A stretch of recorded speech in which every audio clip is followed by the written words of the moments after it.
할렐루야. 말씀을 보겠습니다. 열왕기하 23장 26절 27절. 그러나 여호와께서 유다를 향하여 내리신 그 크게 타오르는 진노를 돌이키시지 아니하셨으니 이는 므낫세가 여호와를 경노하게 한 그 모든 경노 때문이라. 여호와께서 이르시되 내가 이스라엘을 물리친 것 같이 유다도 내 앞에서 물리치며 내 택한 이 성 예루살렘과 내 이름을 거기 두리라 한 이 성전을 버리리라 하셨더라. 아멘. 메타싱크 48번째입니다. 자, 오늘은 요시야 두 번째. 오늘도 요시야 왕을 중심으로 해서 아마 남유다 시드기야 왕까지 시간이 되면 나가볼까 합니다. 자, 이제 열왕기하는 몇 장까지 되어져 있을까요? 23장 마지막 부분을 읽었어요. 24장, 25장. 이제 25장으로 끝나게 되어지죠. 요시야는 유다의 16대 왕입니다. 그러면 요시야 뒤에도 4명의 왕이 있다라고 하는 것을 보여주고 있는 거죠. 근데 2명은 3개월씩 통치하게 되고 또 2명은 11년씩 통치하게 되어집니다. 그래서 22년 6개월 정도가 요시야 왕 이후에 이제 유다 왕들이 이어지게 됩니다. 근데 하나같이 다 요시야 왕과 깊은 관계가 있다라고 하는 거죠. 예, 아들이기도 하고 또 한 사람은 아들이기도 하고, 약간 이제 이렇게 나중에 이제 찾아오면 약간 이제 재미난 부분들이 있는데 약간 시간 되면 한번 간단하게 한번 그 부분은 간단하게 한번 살펴 보려고 생각은 하고 있습니다. 하나님은 요시야에게 31년이라는 통치 기간을 허용했다는 거죠. 8살의 왕이 되었어요. 이런 생각을 한번 해보게 되었어요. 이건 그냥 저의 개인적 묵상인데 좀 더 하나님이 요시야에게 통치 기간을 주셨다고 한다면 므낫세의 죄악을 돌이킬 수 있었을까? 이런 생각을 한번 해봤어요. 오늘 본문의 말씀에 나오는 중요한 단어 중에 하나가 뭐냐 하면 므낫세가 여호와를 경노케 하게 한 모든 진노를 하나님이 돌이키지 아니하셨다라고 말하고 있습니다. 자, 아버지가 화가 났어요. 요시야는 하나님을 돌이킬 수 있을 정도의 믿음과 신앙은 없었나? 이런 생각을 한번 해보고 있는 거죠. 근데 제가 요시야를 중심으로 해서 그 시대적인 것들을 자꾸 이렇게 읽으면 읽을수록 어떤 마음이 들었냐 하면 히스기야 같지는 않았구나, 이런 마음이 들고요. 그 다음에 정말 20명의 왕들이 있었지만 왜 하나님께서 다윗을 그렇게 좋아했는지를 조금 느끼는 것 같아요. 우리가 이제 북이스라엘이 208년입니다. 남유다가 345년입니다. 기준은 이제 931년부터 시작해서 남유다가 586년에 멸망하는 것을 기준으로 하면 345년 동안 통치하게 하죠. 그리고 분열왕국이 되어져서 하나님께서 나라를 345년 동안 통치하게 한단 말이에요. 그들이 얼마나 부르짖었을까? 왕을 달라고. 물론 우리가 사울왕, 다윗왕, 솔로몬왕의 120년을 제외한 것입니다. 그럼 120년을 더한다 할지라도 왕정 시대는 500년이 가지 않는다는 것이지요. 근데 그렇게도 백성들은 무엇을 요구했을까요? 우리에게도 왕을 주시옵소서. 그래서 우리는 왕이 없어서 각자 다 자기 마음대로 행동하고 있습니다 라고 이렇게 정말 500년 가까이 그들이 부르짖었다라고 지난번 말씀을 드렸어요. 그래서 신명기 17장에 하나님께서 모세를 통해서 왕의 제도를 허락해 주었죠. 아니, 왕의 제도보다는 왕이 되면 무엇을 해야 하는지 네 가지를 신명기 17장에 모세를 통하여 말씀해 두었다는 거예요.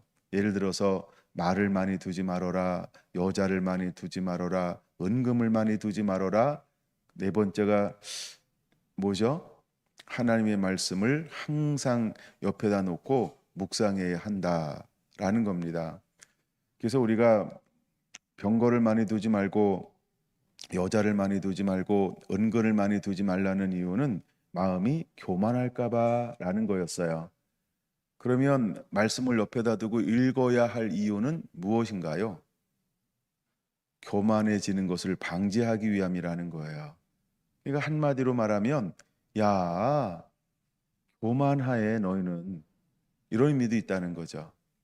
이 말은 뭐냐 하면 우리가 물과 성령으로 거듭나지 아니하면 이 땅에 다스리는 신이 있어요. 뭐라고 부르죠? 사단이요. 또 사단 이길 수 있겠어? 이런 의미도 된다라는 거죠. 자, 그러면 사단은 우리에게 어떤 마음을 자꾸 가져다 주게 만들까요? 교만이요. 그냥 단 한마디로만 표현할까요? 잠언에 있는 말씀처럼 교만은 패망의, 그러니까 사탄은 끊임없이 우리를 무엇하려고 할까요? 패망하게 해요. 사단이 어떤 존재였어요? 패망한 존재, 쫓겨난 존재, 영원한 어둠 가운데, 흑암 가운데 거주해야 할 존재. 그래서 사탄이 우리에게 가져다 주는 것이 뭐냐 하면 교만함을 자꾸 가져다 준다라고 하는 거예요. 근데 사람들은 내가 교만하다고요? 에이, 무슨 말씀이에요, 하나님? 안 줘봐서 모르는 거예요. 안 해봐서 모르는 거예요. 안 살아봐서 모르는 거예요. 으이그, 하나님, 어떻게 40년 이후의 일을 다 이렇게 아세요? 어쩌면 우리는 이렇게 하나님 앞에 이야기할지도 몰라요. 근데 하나님은 전지전능하신 분인데 우리가 육을 가지고 있어요. 타락한 본성이죠. 자, 우리는 타락한 본성 가지고 태어납니다. 근데 우리가 하나님의 말씀과 성령으로 거듭나지 아니하면 육을 이길 수 있을까? 육을 다스릴 수 없을까? 하나님은 명확하게 아시는 거예요.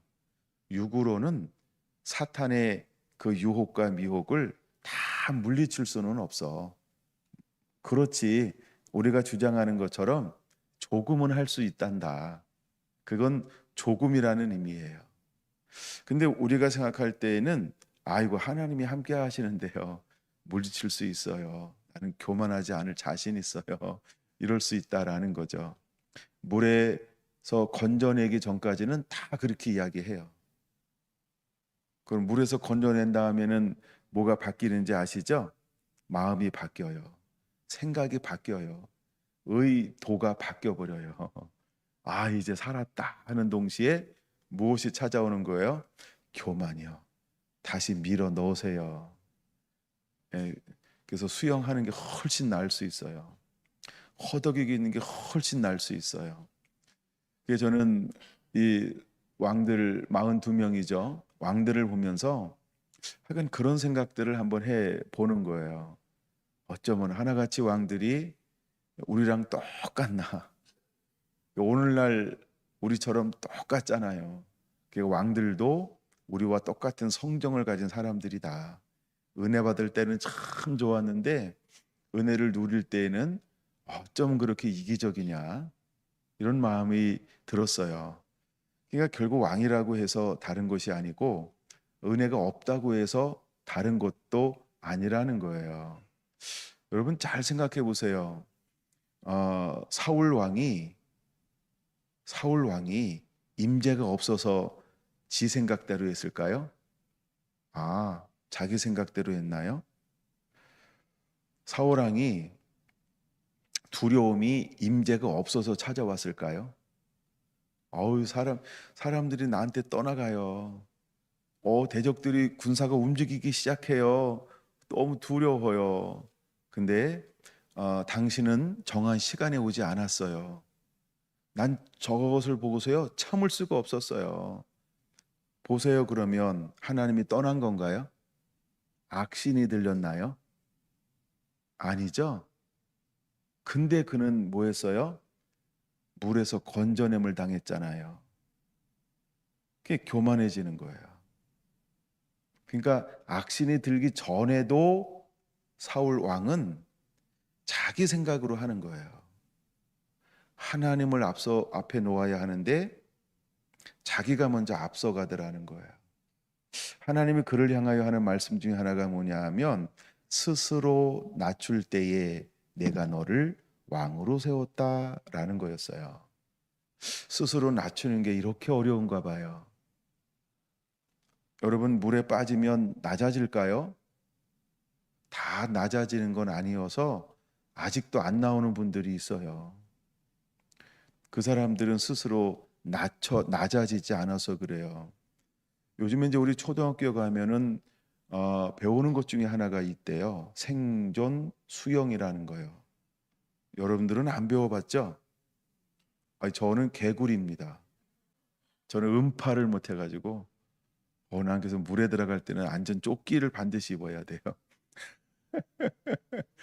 자, 근데 물에 빠져서 살려줬더니 사람들이요 정말 은혜를 모르는 거예요. 은혜를. 예, 은혜는 까맣게 잊어버리죠. 내가 언제 죽을 똥살똥 위기를 겪었는가. 예, 그래도 뭔가 기회를 주려고 살려줬더니요 여전히 뭐 하고 있더라? 그쵸? 스스로 낮아져야 할 그 허덕임에서 이제 스스로 높이는 그 일을 추구하기 시작한다는 거예요. 그래서 제가 왕들을 묵상하다가 어쩌면 그렇게 나랑 똑같냐 이런 생각을 한번 해본 거죠. 근데 그게 첫 번째가 왕들 그러면 일단은 첫 번째 왕은 사울 왕이기 때문에 사울 왕을 건너뛰고 생각할 수가 없었어요. 악신이 들린 거는 악신이 들린 거는 완전히 버림받고 난 다음에 악신이 들린 거예요. 근데 한 번에 그렇게 하지 않으셨어요.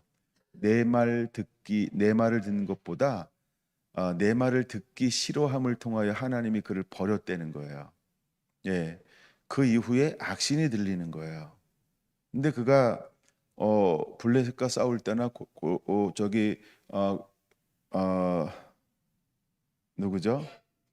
싸울 때에는 어, 여전히 하나님의 신이 함께 하고 있는 거였어요. 근데도 불구하고 그는 어떻게 했다는 거죠? 네, 자신의 생각을 여전히 가지고 있었다라고 하는 거예요. 어쨌든 이게 왕들의 시작인데 이게 어디까지 가냐는 거예요. 물론 우리가 이제 분열 왕국이 됐을 때에는 크게 두 명이 기록되어져 있죠. 두 가지의 길이라고 표현할 수 있는데 하나는 다윗의 길, 하나는 느바세 아들 여로보암의 길. 물론 사울 왕은 길이라고 말하지는 않아요. 근데 어쩌면 모든 왕들이 사울 왕처럼 그랬는지도 모르겠구나. 이런 마음이 들었어요. 다시 저 정리를 한번 해볼 때 들었던 마음은 아하, 첫사랑을 이렇게 잃어버릴 수 있구나. 첫사랑을 이렇게 잃어버릴 수 있구나. 라고 하는 것. 이것이 이제 유다 전체 왕들을 통해서 우리에게 보여주고 있는 그림이라는 거예요. 자, 그럼 사울왕 이야기 말고 솔로몬 이야기 한번 해볼까요? 솔로몬은 사울왕하고 뭔가 다른 것처럼 보이잖아요. 그게 뭐냐 하면 굉장히 찬란하단 말이에요. 하나님은 솔로몬에게 여디디아라고 하는 어마어마한 이름을 주어서 그에게 이 땅 가운데 하늘의 모형을 땅에다가 건설하는 어마어마한 사명을 주었어요. 물론 그 마음을 품었던 사람은 누구였을까요? 다윗이었다는 거예요. 사랑하는 성결한 성도 여러분, 누구 것을 품는 것들은 때로는 그것이 끝나면 그 다음에 행보를 어떻게 해야 할지 모르는 방황이 찾아올 수 있을 것 같아요. 그저 그는 무엇을 바라본 거예요? 나에게 주어진 사명 감당이요. 근데 다윗은 사명 감당을 바라본 게 아니에요. 다윗은 무엇을 바라봤을까요? 사명을 주신 그분을 바라보았다는 거예요. 근데 솔로몬은 사명을 바라봤어요. 그 사명의 실체가 뭐였어요? 성전이고 궁을 짓는 거였어요. 근데 그 실체가 딱 눈앞에 보인 거예요. 더 이상 그 다음 그가 바라볼 것을 잃어버리고 말았죠. 우리는 어떤가요? 그래서 꿈은 내가 꾸는 게 아니구나. 다시 한번 이런 걸 제가 묵상할 수 있었는데요.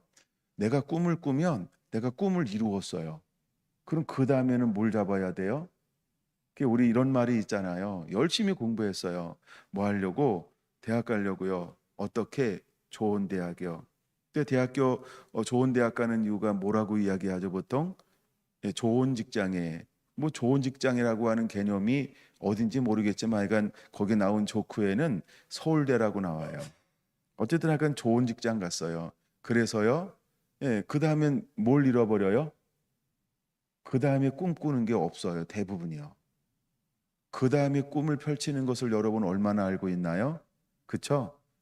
그러니까 우리가 어릴 때부터 태어나서 하는 것은 어디까지만 꿈을 그렇게 막 추억에 만드는 거예요. 좋은 직장 들어가야 돼. 끝. 좋은 직장 들어간 다음에가 없어요. 자, 이제 좋은 직장 들어갔어요.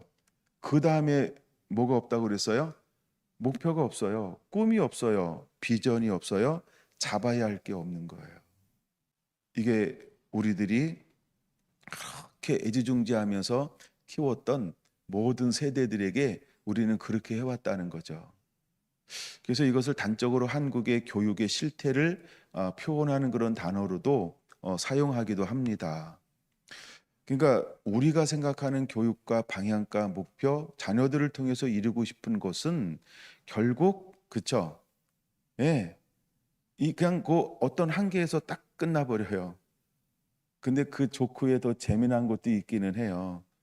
예, 그래서 직장 생활 20년 하고 퇴임한 다음에 뭐 한다고 그러죠? 모두가 다 제일 많이 하는 게 뭐라고요? 치킨집 한대요. 예. 그럼 어릴 때 그렇게 공부시킨 이유가 뭐라고요? 그쵸? 50 넘어서 치킨집 사장. 이게 우리 조크예요. 근데 이게 다 통하는 거잖아요. 그쵸? 예. 이게 우리가 가지고 있는 꿈, 목표, 비전, 방향이라는 거예요. 그쵸? 그래서 저는 왕들을 묵상하면서 그렇구나. 특별히 지금 이제 솔로몬 이야기하는데 솔로몬은 20년 동안 하나님의 보여주는 요것만 딱 잡았어요. 다윗과 무엇이 다른가라는 생각을 했을 때 그렇구나. 다윗은 이걸 잡은 게 아니라는 거예요. 이거를 왜 만들어야 되는 거예요? 그쵸? 나는 문지기로 있는 것이 좋사오니 왜? 그는 전부를 잃어버릴 수 있었잖아요. 그때 깨달은 거예요. 내가 하나님을 떠나 지옥에 사는 것, 떠나 사는 것보다는 최, 최고 끝이라는 개념이에요. 문이라는 개념은 여기서는 그 하나님의 집에 그 가장 작은 자라라도 문지기로도 있는 것이 좋사오니 이 마음이었다는 거죠. 그래서 그는 그때부터 무엇을 사모한 것하고 갈망하기 시작한 거예요? 하나님의 집. 그때는 하나님께서 그에게 이 땅 가운데 하늘의 모형을 보여주면서 그것을 이 땅 가운데 짓도록 만든 거예요. 그게 이제 성전이라는 것입니다. 근데 솔로몬에게는 뭐가 없었던 거예요? 광야가 없죠. 그 다음에 목표를 수정하고 잡아야 될 환경이 주어지지 않았던 거예요. 그러니까 우리가 연단된 믿음의 사람이어야 되는데 솔로몬에게는 연단이 됐는데 덜 됐나 봐요. 물론 그도 힘들었겠죠. 뭐 왕자라고 다 좋기만 하겠어요. 근데 우리가 생각하는 광야는 솔로몬에게 없었다라는 거죠. 현재의 고난이 장차 나타날 영광과 좋게 비교할 수 없는 것처럼 때때로 우리가 고난의 길을 걷지 아니하면 영광을 너무나 가볍게 볼 수 있다는 거예요. 그래서 하나님은 다윗과 솔로몬의 차이점을 말할 때 우리는 어떤 걸 한번 묵상해 봐야 할까 이런 마음이 한번 들었고 그다음에 북이스라엘의 모든 왕들과 남유다의 왕들을 어쨌든 우리 한 번씩은 다 찾아보고 있고 찾아봤잖아요. 그래서 더 많은 부분을 가지고 묵상할 수 있었던 거예요. 근데 왕들 가운데 누가 연단된 금을 걷는 시즌을 보냈을까라고 할 때 떠오르는 사람이 있어요? 다윗? 감사합니다. 남유다와 북이스라엘 가운데 요 얘기를 못 들었구나. 그래서 이제 이 왕들 가운데 예, 정말 연단된 길을 걸어갔던 사람은 누구였을까? 이런 생각을 한번 해볼 수 있다는 거죠. 그쵸? 다들 요하스, 요하스 그러는 것 같아요. 그쵸? 왜냐면 어릴 때 이제 죽을 것을, 그쵸? 뭐 이런 걸 겪어서, 약간 그런 거예요. 근데 성경을 잘 보시라는 거예요. 다윗과 같은 스스로 그 길을 걸었던 것이 기록이 없어요. 물론 생략할 수 있죠. 그쵸? 근데 대제사장이 기록되어져 있는 거예요. 그 다음에는 그에 관한 기록이 없어요. 그래서 그 요하스를 집어 넣어야만 나, 안 집어 넣어야만 나, 제가 잠시 고민하고 막 그랬어요. 그래서 제가 결론은요, 고민 많이 안 하려고 안 집어넣기로 했어요. 그러니까 왕들이 그렇게 많았는데 어떤 것들이 많았냐 하면 그런 시즌들이 너무 약하다는 거예요. 왜 제가 이야기를 하는지 눈치를 채셔야 되는데요. 북이스라엘 가운데 시작하면서 던졌던 화두가 하나 있어요. 첫 사랑이요. 유종의 미여. 왜 북이스라엘의 왕들이나 남유다의 왕들은 유종의 미가 없을까? 특별히 남유다의 왕들은 유종의 미가 없을까?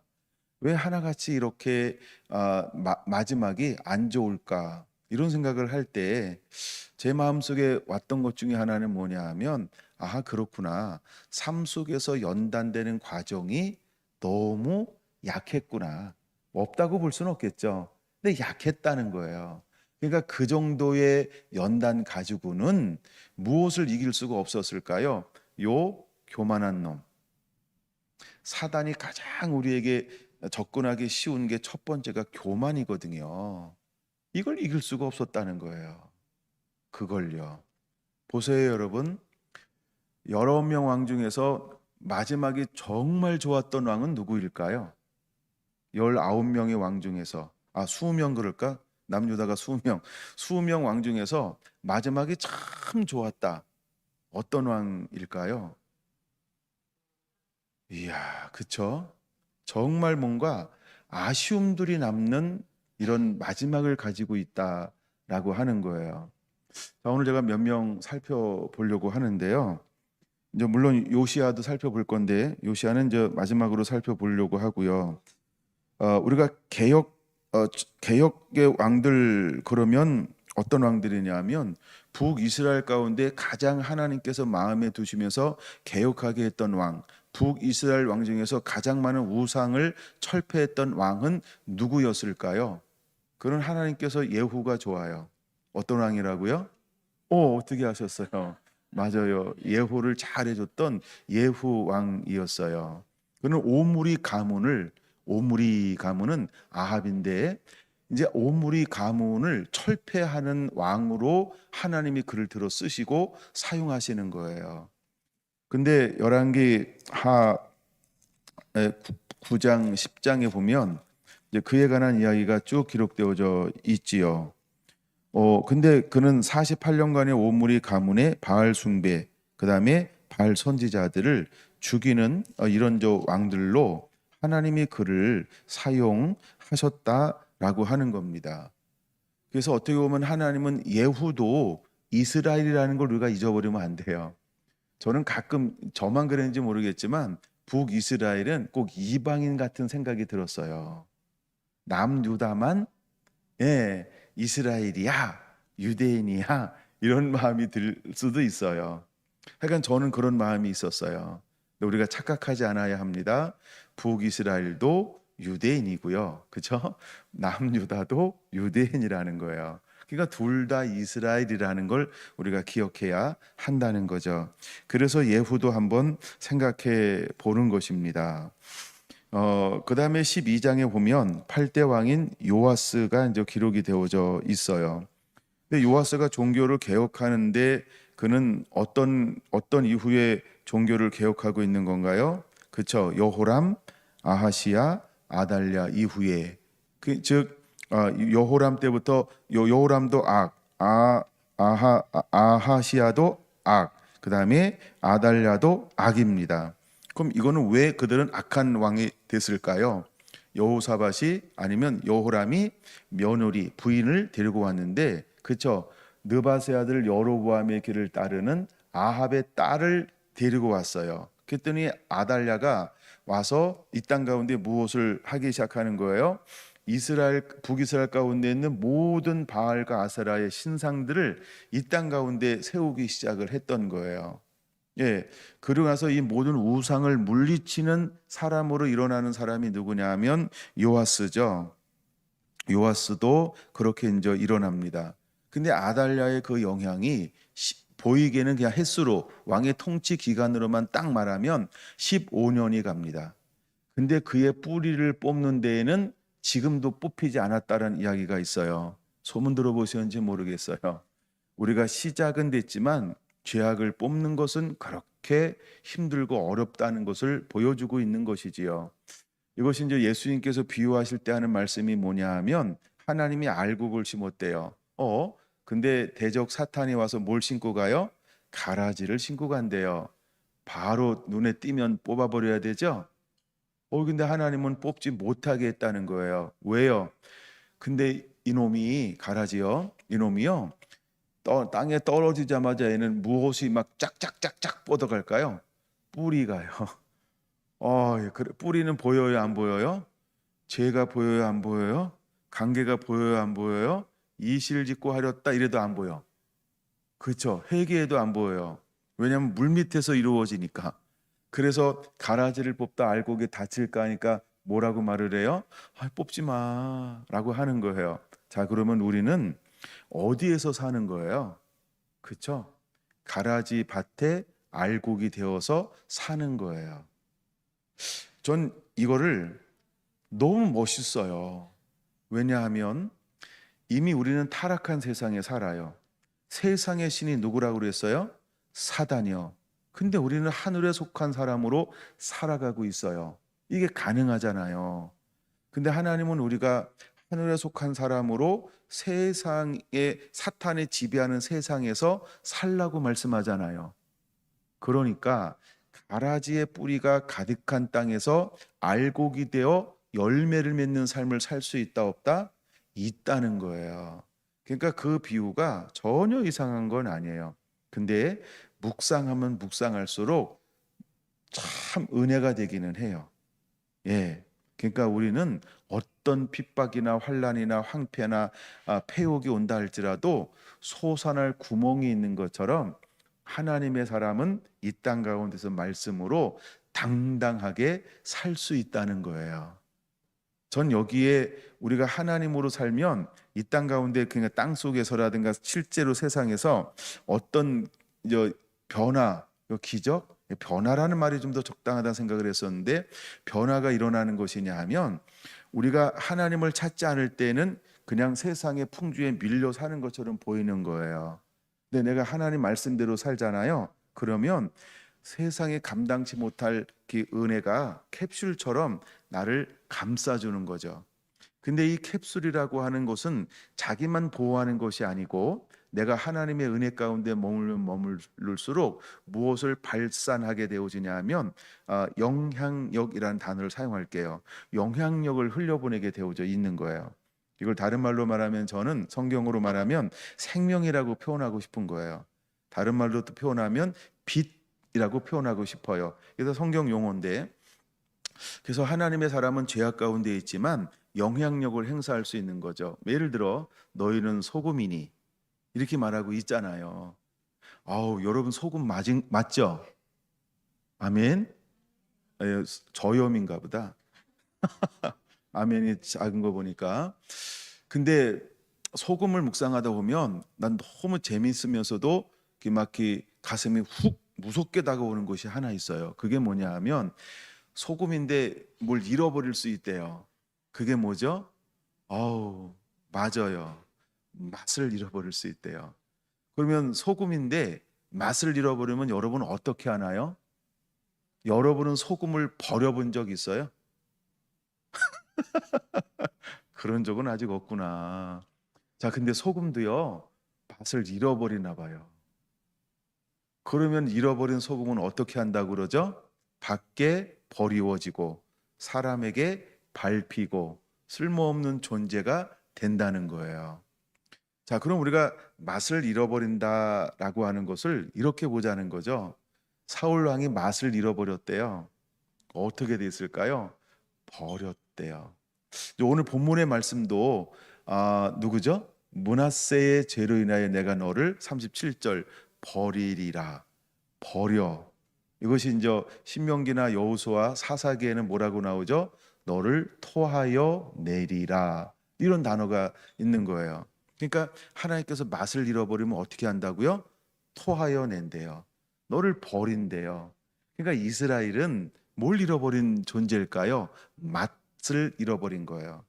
한국 교회가 맛을 잃어버리면 어떻게 될까요? 정말 아무것도 아닌 거예요. 오늘 우리 성결한 교회가 맛을 잃어버리면 아무것도 아닌 거예요. 더 나아가 우리 개인들이 맛을 잃어버리잖아요.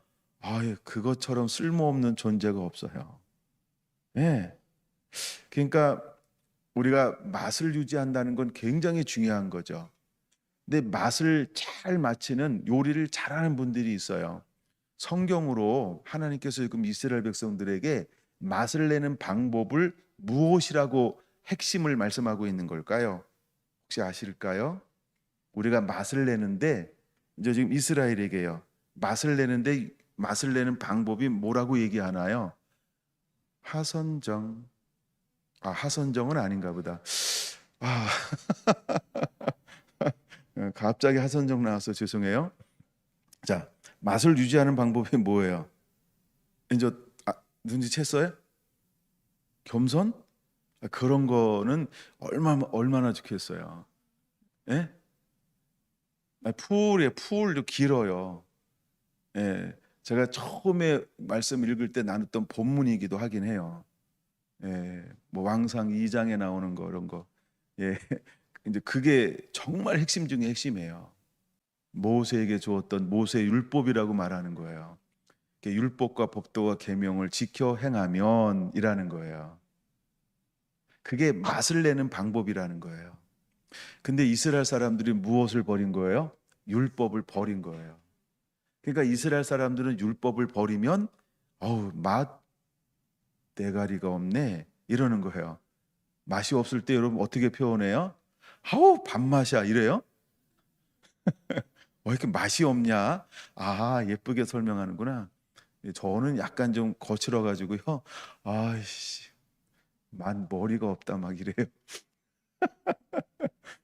마찬가지로 이스라엘 사람들이 요시야가 막 개혁을 하는데 그래도 안 됐던 이유가 무엇일까? 참 요시야가 좀 더 하나님이 기뻐하는 맛의 농도를 가지고 있었다고 한다면 안 됐을까? 이런 생각을 한번 해본 거예요.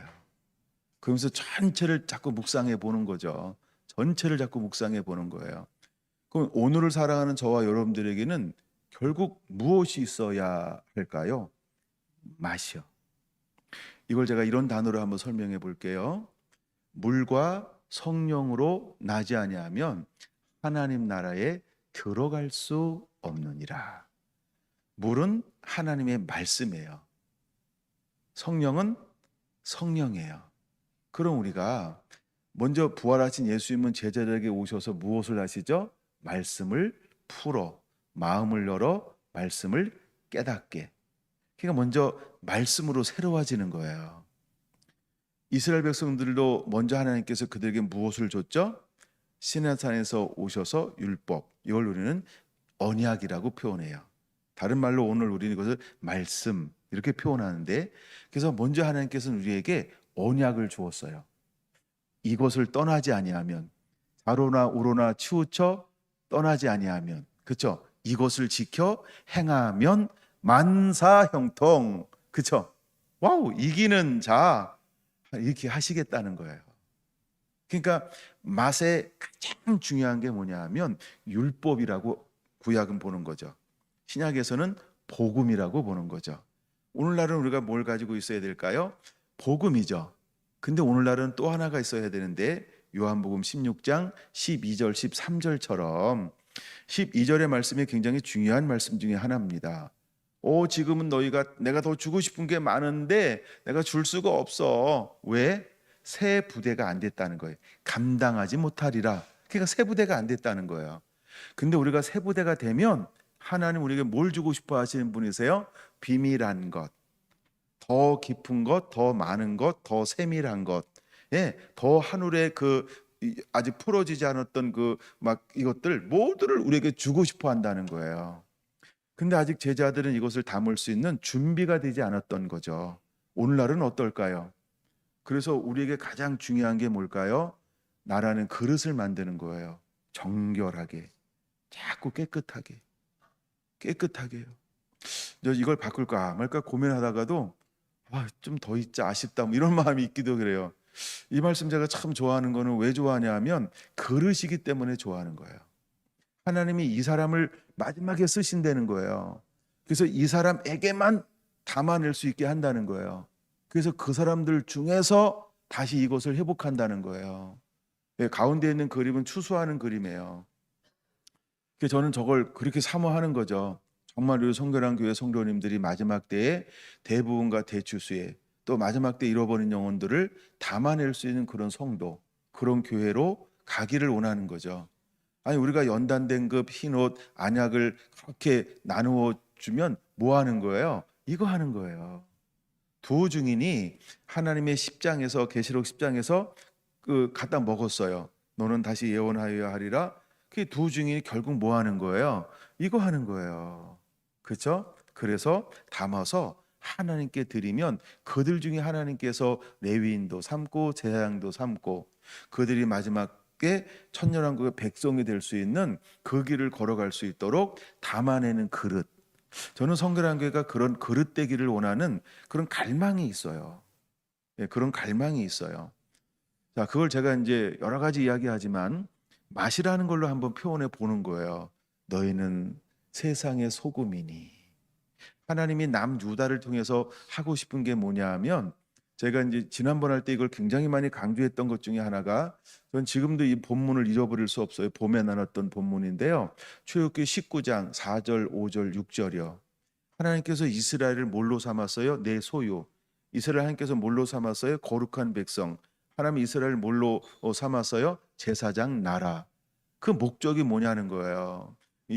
이스라엘 백성들아, 난 너를 샘플로 삼기를 원해. 나는 너를 통해서 거룩한 사람이 되기 원해서 너 거룩한 너를 통해서 내가 너로부터 시작해서 모든 이젠 열방, 이방인까지 거룩하게 만들고 싶어. 이게 하나님이 하고 싶은 거예요. 근데 하나님이 이거 하고 싶은 거 원래 하나님 계획이 이거였잖아요. 에덴 동산에서 아담과 하와를 만들었을 때 계속 사람이 생육하고 번성하는데 타락을 전제로 생육하고 번성하라고 그랬을까요? 아니에요.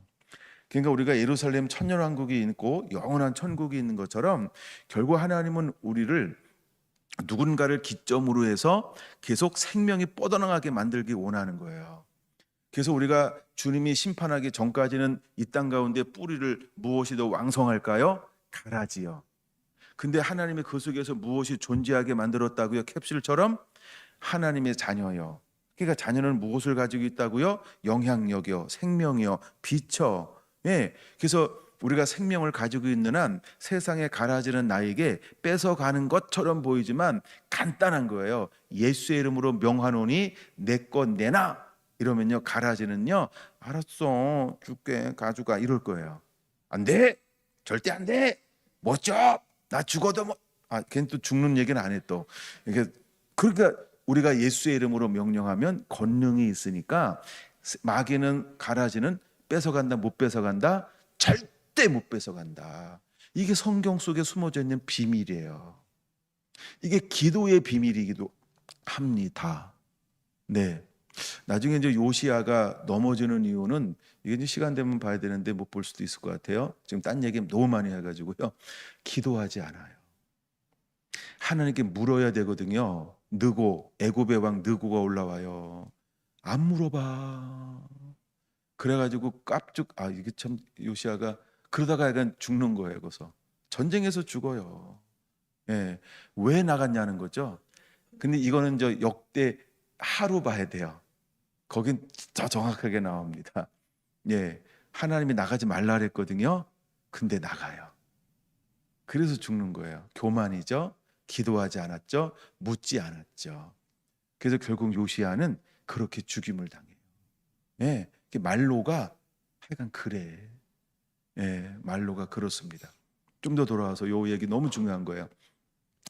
그래서 하나님은 우리에게 뭘 간직하라고 말하냐면 모세의 율법을 가지고 지켜 행하는 자가 되기를 원하는 거예요.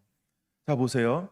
이제 왕상 11장도 이게 초점이 되는 것 중에 하나인데 뭐냐 하면 다윗이 뭘 행했다는 거예요. 그렇죠? 모세의 모든 율법과 계명과 법도를 지켜 행함으로 이렇게 표현하는 거예요. 그걸 다윗에게 뭐라고 표현할 수 있죠? 맛, 소금의 맛. 이해가 된 거죠, 이제? 그러니까 그게 맛이라는 거예요. 저는 이 메타싱크를 다루면서 우리 성도들에게 무엇이 남았으면 좋을까? 하여간 제가 앉거나 누웠거나 책상에 앉아 있거나 묵상하는 것 중에 하나가 있는데 최근에 자꾸 그런 마음을 주는 거예요. 참 못생겨도 맛은 좋아. 그래서 그 맛을 좀 가졌으면 좋겠다. 우리 서로가 다 다르잖아요. 그게 못생겨도라는 단어예요. 다 개성이 있잖아요. 근데 뭐가 있다고요? 맛은 좋아. 그쵸? 매치 봐. 그 메타싱크 막 이러고 싶은 거예요. 그래서 우리가 현실 세계에 대해서 완전히 새로운 개념을 가지고 살아가는 하나님의 사람이 되었으면 좋겠다.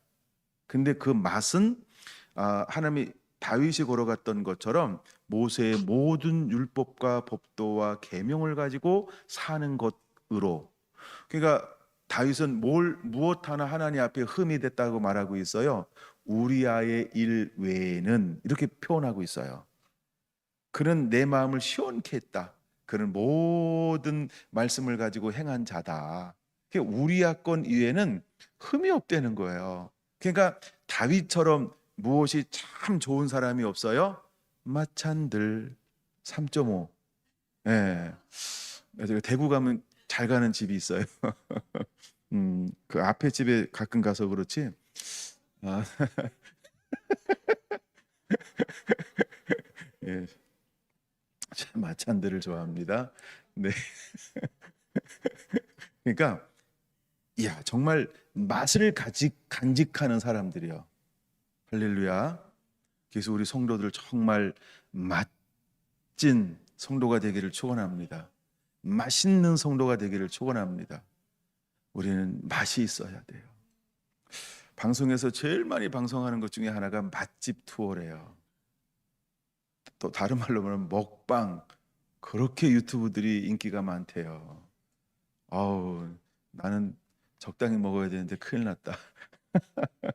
지난주 캄보디아 갔다 와서 거의 한 2kg 가까이 늘었던 것 같아요. 세끼 먹고 간식 먹었는데 한 6번 먹었나 봐요. 와, 뭐 돌아서면 먹고 앉으면 먹고 서면 먹고 막 이래가지고요. 근데 나만 그런가 했더니 어느 분도 2kg 쪘다 그러더라고요. 그분은 뺐대요, 운동 열심히 해서. 근데 저는 안 뺐어요. 예. 자, 너무 맛있더라고요. 참 맛있게 잘 먹었. 근데 뭐 이렇게 뭘 잘 먹었냐 뭐 이러면 뭐 딱히 근데 횟수가 많아요. 그랬어요.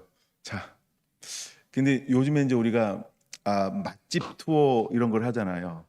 그럼 어떤 집을 찾아가나요? 맛이 좋은 집. 식당 이름도 맛이 좋은 집. 이런 집도 있더라고. 사모님이 잘 가는 집 있잖아요. 그 집 아닌가요? 뭐 요동을 안고 있기 때문에 요동 안 하면 가끔 무서워요. 이렇게 호흡해 줘야 되는데 목사님이 왜 저러나 지금 이럴 것 같아요. 여러분 잘 먹고 있는 거죠? 핵심은 놓치지 않는 거죠? 맛이라는 겁니다. 맛은 무엇으로 만든다고요? 모세의 율법이요. 오늘날은 뭘로 만든다고요? 복음이요. 그다음에 복음이요. 그다음에 또 우리는 뭘 가지고 있어야 된다고요? 요한복음 16장 12절 13절 이제는 성령의 인도함 받아서 장래일도 너희에게 알게 하리라라고 하는 그걸 우리가 뭐라고 표현하는지도 아시죠? 계시라는 거예요. 다른 말로 말하면 비밀. 사람들은 계시 그러면 자꾸 안 계시고 싶은가 봐요. 그래서 이걸 이상하게 생각하는 표현들이 많은데 성경에 나오는 표현 중에 하나가 뭐냐 하면 이걸 비밀이라고 말을 해요. 그리스도의 비밀. 난 여러분들이 비밀을 간직한 자가 되기 원합니다. 이게 바로 메타싱크예요. 메타싱크요. 도대체 제목은 메타싱크인데 메타싱크는 안 나눠지고 왜 왕들 얘기만 하나 그랬을지 모르겠어요. 저는 왕들을 보면서 뭘 보냐 하면 그 속에 숨어져 있는 그 하나님의 그 맛을 보는 거예요. 근데 쭉 나누고 나면 날수록 이걸 꼭 나눠야 되겠다라고 생각했던 부분이 이런 부분들이에요. 여러분, 맛있는 자가 되기를 원합니다. 소금의 맛을 간직해야 합니다. 그러면 우리가 맛으로 한번 모든 왕들을 이렇게 대입할 수 있죠. 북이스라엘 사람들은 무엇이 없는 사람들이에요. 맛이 없는 집. 그러면 남유다의 왕들은 어떤 왕들이에요? 처음에 맛이 있다가 상술이 바뀐 사람들. 돈 좀 벌었나 봐요. 그래가지고 옛맛을 잃어버렸어요. 옛맛을 잃어버린 사람들이 남유다예요. 자, 오늘 우리 얘기 한번 해봅시다. 여러분 어떤가요? 자꾸 맛을 저축하고 있나요? 이 말을 제가 이제 우리 사모님이 앉아 계시지만 겁 없는 얘기를 한번 하는 거예요. 여보, 내가 30 먹어줬잖아. 우리 조금 반찬 좀 바꿔주면 안 될까? 그 얘기 하는 거예요. 그러니까 우리가 뭐냐 하면 늘 먹던 것에 안주하지 말고, 그쵸? 맛을 좀 더 이렇게 현대 감각에 맞는, 이 시대에 맞는 무엇인가 우리가 하나님의 사람으로서 이 말씀의 맛의 깊이를, 그쵸? 깊이를 우려내는 그런 시대에 우리가 살고 있다는 거예요. 여러분 어때요? 한번 해보시겠어요? 어려우신 분들은 지금부터 담그면 돼요. 그냥 숙성시키면 시간 지나면 맛있어져요. 그 담그면 굉장히 시간 지나면 맛있어집니다. 또 하나, 우리가 하나님 앞에 깊이 머무르잖아요. 그러면 맛이 들어요. 또 오고 싶다. 이거 어떻게 만들었어요? 비법 좀 알려주세요. 이름을 어떻게 해야 돼요? 성결한 교회로 가야 됩니다. 이래야 돼요. 비법을 알기 위해서. 그러니까 마지막 때에는 결국 맛의 싸움이에요. 하나님의 말씀의 맛이요. 저는 아모스 8장의 말씀을 늘 기억합니다. 마지막 때에 말씀을 듣지 못한 기갈의 시대가 분명히 온다는 거예요. 그래서 계시록 10장에서 새로운 게 풀어지는 거예요. 그것을 갖다가 먹으라라는 음성이요. 자, 그럼 보세요. 난 먹을 수 있어 라고 이야기할지 몰라요. 그쵸? 누가 먹을 수 있을까요? 먹으라라는 음성을 들어야 돼요. 그럼 그 음성은 누구의 음성이에요? 하나님의 음성이죠. 최소한 천사장들의 음성이죠. 다시게 말하면 하늘에서 내려오는 음성이죠. 그럼 여러분 그 음성을 들을 수 있어야 한다는 거예요. 때와 시에 그 음성을 들어야 그것을 먹을 수 있어요. 이거를 내가 펴놓고 다녀 이렇게. 천사가 이렇게 펴 있잖아요. 펴놓은 두루마기를 갖다 먹으라 이러잖아요, 그렇죠? 제가 하나는 땅을 밟고 하나는 바다를 밟고 있어요. 사실 폼은 잡았어요. 요게 강조가 되니까 요걸 봐야 되는데 펴놨어요. 근데 천사가 펴는 목적이 뭐예요? 누가 가져가는 사람 주려고요. 그럼 누가 가져갈 수 있냐는 거예요. 음성을 들을 수 있어야 한다는 거죠. 그럼 음성을 누가 들을까요? 그쵸? 주님을 사랑하는 자라는 거예요. 말씀 안에, 언약 안에 머물고 있는 자라는 거예요. 그러므로 우리가 성결한 교회가 그런 교회가 되기를 원합니다. 기도하겠습니다.